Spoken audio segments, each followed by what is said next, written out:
एक संत बरसाने में रहते थे और रोज सुबह उठकर यमुना जी में स्नान करके राधा जी के दर्शन करने जाया करते थे।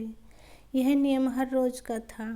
जब तक राधा रानी के दर्शन नहीं कर लेते थे तब तक जल भी ग्रहण नहीं करते थे। दर्शन करते करते तकरीबन उनकी उम्र 80 वर्ष की हो गई। आज सुबह उठकर रोज की तरह उठे और यमुना में स्नान किया और राधा रानी के दर्शन को गए। मंदिर के पट खुले और राधा रानी के दर्शन करने लगे। दर्शन करते करते संत के मन में भाव आया, मुझे राधा रानी के दर्शन करते करते आज 80 वर्ष हो गए, लेकिन मैंने आज तक राधा रानी को कोई भी वस्त्र नहीं चढ़ाए। लोग राधा रानी के लिए कोई नारियल लाता है, कोई चुनरिया लाता है, कोई चूड़ी लाता है, कोई बिंदी लाता है, कोई साड़ी लाता है तो कोई लहंगा चुन्नी लाता है, लेकिन मैंने तो आज तक कुछ भी नहीं चढ़ाया। यह विचार संत जी के मन में आया कि जब सभी मेरी राधा रानी के लिए कुछ न कुछ लाते हैं तो मैं भी अपनी राधा रानी के लिए कुछ न कुछ लेकर जरूर आऊँगा, लेकिन क्या लाऊं जिससे मेरी राधा रानी खुश हो जाए। तो संत जी यह सोचकर अपनी कुटिया में आ गए। सारी रात सोचते सोचते सुबह हो गई। उठकर स्नान किया और आज अपनी कुटिया में ही राधा रानी के दर्शन पूजन किए। दर्शन के बाद मार्केट में जाकर सबसे सुंदर वाला लहंगा चुन्नी का कपड़ा लाए और अपनी कुटिया में लाके अपने ही हाथों से लहंगा चुन्नी को सिला और सुंदर से सुंदर उस लहंगा चुन्नी में गोटा लगाए।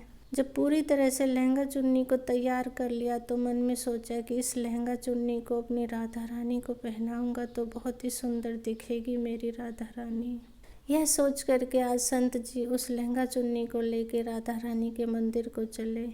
मंदिर की सीढ़ियाँ चढ़ने लगे और मन में सोच रहे हैं, आज मेरे हाथों के बनाए हुए लहंगा चुन्नी राधा रानी को पहनाऊंगा। मेरी लाडली खूब सुंदर लगेगी इन कपड़ों में। यह सोच कर जा रहे थे, इतने में एक बरसाना की लाली आई और बाबा से कहती है, बाबा आज बहुत ही खुश हो, क्या बात है बाबा बताओ ना। तो बाबा ने कहा, लाली आज मैं बहुत खुश हूँ, आज मैं अपने हाथों से राधा रानी के लिए लहंगा चुन्नी लाया हूँ। इस लहंगा चुन्नी को राधा रानी जी को पहनाऊँगा और मेरी राधा रानी बहुत सुंदर लगेगी। उस लाली ने कहा, बाबा मुझे भी दिखाओ ना आपने लहंगा चुन्नी कैसे बनाए हैं। लहंगा चुन्नी को देखकर वो लड़की बोली, अरे बाबा राधा रानी के पास तो बहुत सारी पोशाकें हैं, ये मुझे दे दो ना।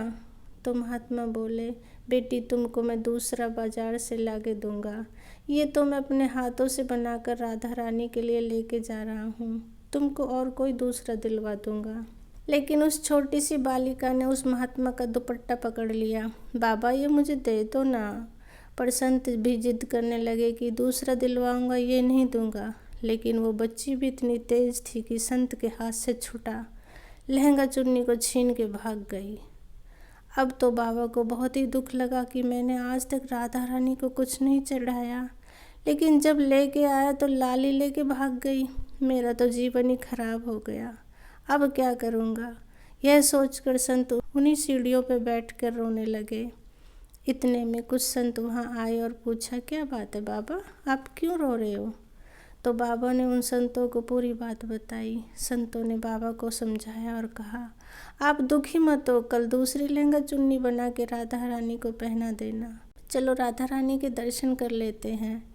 इस प्रकार संतों ने बाबा को समझाया और राधा रानी के दर्शन को लेके चले। रोना तो बंद हुआ लेकिन मन खराब था, क्योंकि कामना पूरी नहीं हुई ना। तो अनमने मन से राधा रानी का दर्शन करने संत जा रहे थे और मन में ये सोच रहे हैं कि मुझे लगता है कि किशोरी जी की इच्छा नहीं थी, शायद राधा रानी मेरे हाथों से बनी पोशाक पहनना ही नहीं चाहती। ऐसा सोचकर बड़े दुखी होकर जा रहे हैं। मंदिर आकर राधा रानी के पट खुलने का इंतजार करने लगे। थोड़ी देर बाद मंदिर के पट खुले तो संतों ने कहा, बाबा देखो तो आज हमारी राधा रानी बहुत ही सुंदर लग रही है। संतों की बात सुनकर के जैसे ही बाबा ने अपना सिर उठा के देखा तो जो लहंगा चुन्नी बाबा ने अपने हाथों से बनाकर लाए थे वही आज राधा रानी ने पहना था। बाबा बहुत ही खुश हो गए और राधा रानी से कहा, हे राधा रानी आपको इतना भी सब्र नहीं रहा, आप मेरे हाथों से मंदिर की सीढ़ियों से लेके भाग आई, ऐसा क्यों? सर्वेश्वरी श्री राधा रानी ने कहा कि बाबा, आपके भाव को देखकर मुझसे रहा नहीं गया, और ये केवल पोशाक नहीं, इसमें आपका प्रेम है, तो मैं खुद ही आकर के आपसे लहंगा चुन्नी छीन के भाग गई। इतना सुन के बाबा भाव विभोर हो गए और बाबा ने उसी समय किशोरी जी का धन्यवाद किया। सदा खुश रहो दोस्तों। कहानी अच्छी लगी हो तो प्लीज़ लाइक, शेयर और सब्सक्राइब करें। राधे राधे दोस्तों। Thank you.